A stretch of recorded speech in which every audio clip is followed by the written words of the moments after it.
¿Hay ahorros por smart metering directamente? No, pero sí posibilita, es un habilitador de otros ahorros, de otras eficiencias. Y si bien hay una energía que sí podemos ahorrar por medirla, que básicamente es la energía que pensamos que gastamos, pero en realidad no gastamos. Hay mucha estimación de cuentas por las compañías que nos dan servicio. Hay duplicación, hay errores, y el smart metering nos puede ayudar a corregir eso y por lo tanto bajar un consumo que de hecho ya no gastamos, pero creemos que gastamos. Eso pasa en varios países, incluso países que tienen grids eléctricos muy avanzados, como los países de O2. Hemos experimentado esta situación en O2. También la parte de ayudarnos con la validación de cuentas.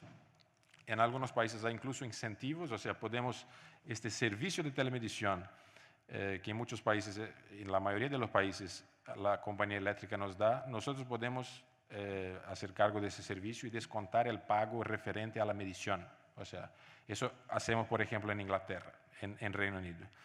O entonces podemos capturar unos beneficios de impuestos, unas tasas, como en Alemania. La energía por la noche es más barata, por lo tanto tiene tasas de concesión más baratas por la noche. Ahora, si no tenemos un medidor capaz de diferenciar día y noche, no capturamos ese beneficio. Ya el smart metering nos da eso y mucho más. Y bueno, y muchos otros beneficios, y también hablando un poco de la telegestión, que ya es algo activo. La telemedición es algo pasivo, es como conocer lo que estamos gastando. La telegestión es algo activo. Y aquí tenemos dos ejemplos en Telefónica de éxito. El primero para telemedición, donde ya tenemos los países de O2, y el segundo para telegestión, que está implementado principalmente en Perú. Estos sistemas de telegestión nos pueden ayudar, por ejemplo, a ahorrar un CAPEX de infraestructura, por ejemplo, de baterías. Se pueden hacer pruebas remotas de baterías y simplemente reemplazar las baterías que haga falta, y no todas basado en un ciclo fijo.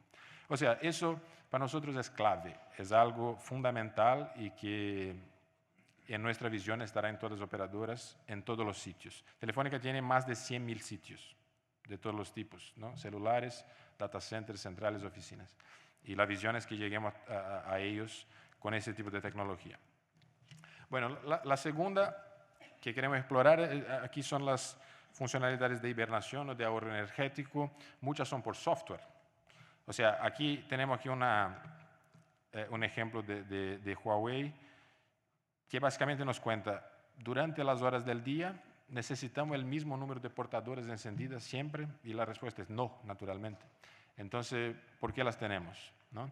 Es algo innovador, es algo que tenemos por desplegar en los distintos tipos de redes, pero es el futuro. O sea, un equipo debe trabajar cuando haga falta.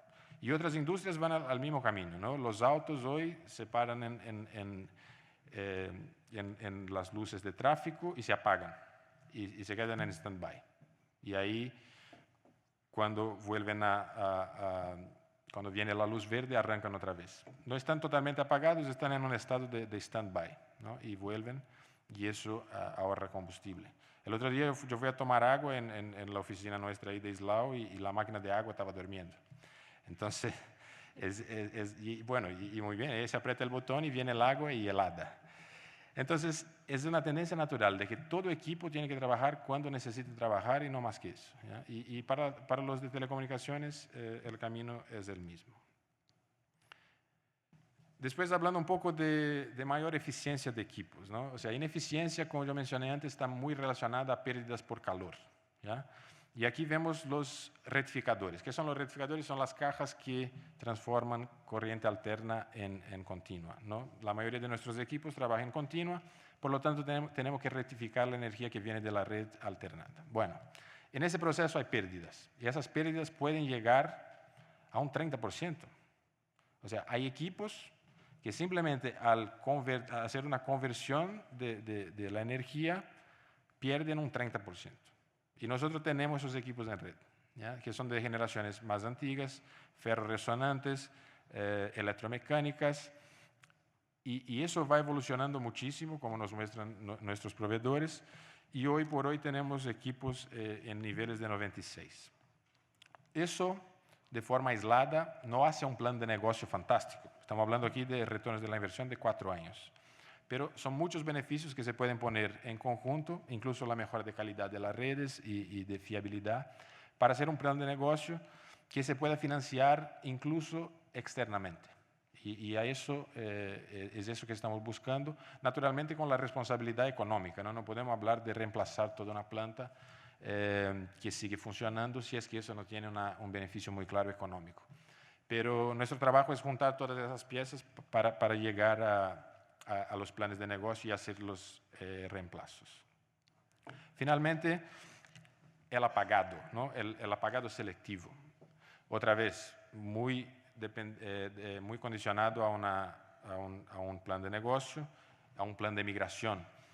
Y aquí estamos hablando de que hay equipos en la red que van a dejar de funcionar. O sea, nosotros somos una compañía creciente, y eso es excelente, tenemos nuevos clientes a cada día, estamos expandiendo y somos muy buenos en implementar nuevas redes, ¿no? Tenemos que ahora orientarnos un poco a apagar las antiguas, o sea, a tener un proceso de renovación tecnológica responsable, selectivo, pero que nos permita, a través de otros direccionadores que son la modernización de los equipos, la consolidación de los equipos, de data centers, de servidores, de centrales, incluso multipaís, la compartición con nuestros competidores y socios al mismo tiempo, que también se va a intensificar, y una evolución del portfolio de servicios. O sea, muchos servicios van a dejar de tener sentido en algún momento, ¿no? El X25 en algún momento va a dejar de existir, si bien sigue ahí fuerte y fiable. Pero a lo que vamos es, necesitamos una estrategia astuta de apagado, selectivo, responsable, económicamente viable. Y eso va a ser una diferencia inmensa. El apagado puede ser tanto histórico del legado, como puede ser incluso el hecho, como yo menciono aquí, una consolidación, nos puede evitar una implantación futura. O sea, podemos dejar de implementar equipos, ya que lo haremos para 2 países de una vez en un centro de competencia. Entonces, esa iniciativa tiene altísimo impacto. Yo al final, un poco más adelante, voy a intentar cuantificar cuánto eso realmente supone, ¿ya? La parte de las temperaturas, quizás la práctica más simple y bastante importante y que se puede implementar. Nosotros aquí tenemos una discusión fuerte, pero el camino es exponer nuestros equipos a temperaturas más altas. ¿Y por qué? Porque trabajando en una temperatura más alta, otra vez un abordaje responsable, nos va a permitir gastar menos en refrigeración y climatización y mucho menos en aire acondicionado, que supone un 35% de todo el consumo, como comentó Juan Carlos antes. Entonces, lo que queremos esa es la curva de mejores prácticas de Telefónica en el momento. En muchos países y en muchos casos somos bastante conservadores todavía, o sea, tenemos muchas salas con 22 grados, porque eso es como la sala originalmente fue diseñada y está pensada para que no tenga fallos. Alta temperatura puede significar fallos de red, por eso es algo muy delicado de se tocar, pero nosotros creemos en la migración de esa curva hacia la derecha, con técnicas de free cooling, que van a ser permitidas por esas temperaturas más altas, y menos horas de funcionamiento de los equipos de aire acondicionado. Y ahí vamos a hablar un poco de esas técnicas. Para sitios seleccionados vamos a llegar a 30 a 35 grados. Y los equipos operan bastante bien a 35 grados. No vamos a hacer eso para las oficinas todavía, ¿no? Las mantendremos un poco más agradables. Quizás si la meta, no alcanzamos la meta, tendremos que extender a las oficinas. Pero estos sitios estarán pensados para operar a esa temperatura.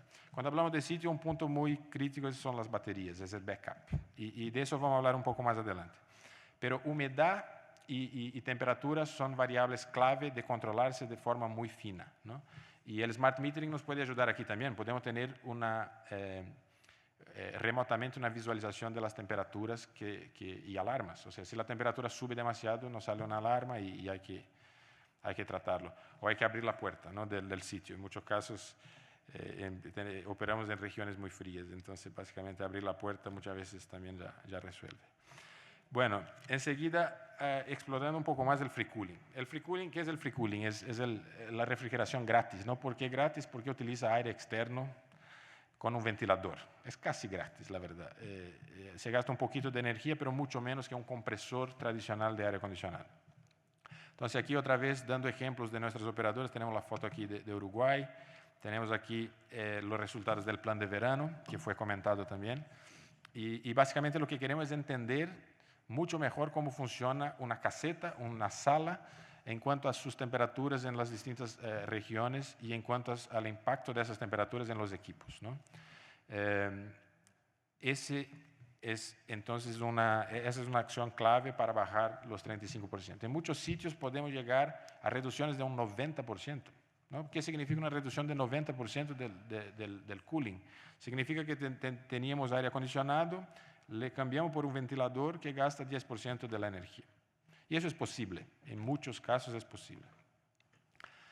Aquí, entonces, intento dar un ejemplo de cómo esas prácticas múltiples se aplicarían en un sitio celular.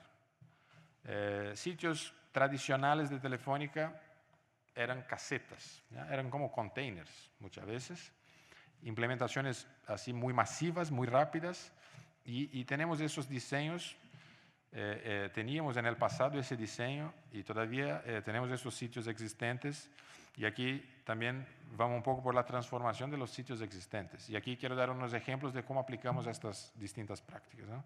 Imaginamos que tenemos una caseta, aquí una estación celular, el rectificador que hace la conversión a CDC, o sea, alternada para continua, una temperatura que es conservadora en muchos casos, 25 grados o abajo, los equipos, las BTS, los equipos de radio, el equipo de aire acondicionado, ¿no?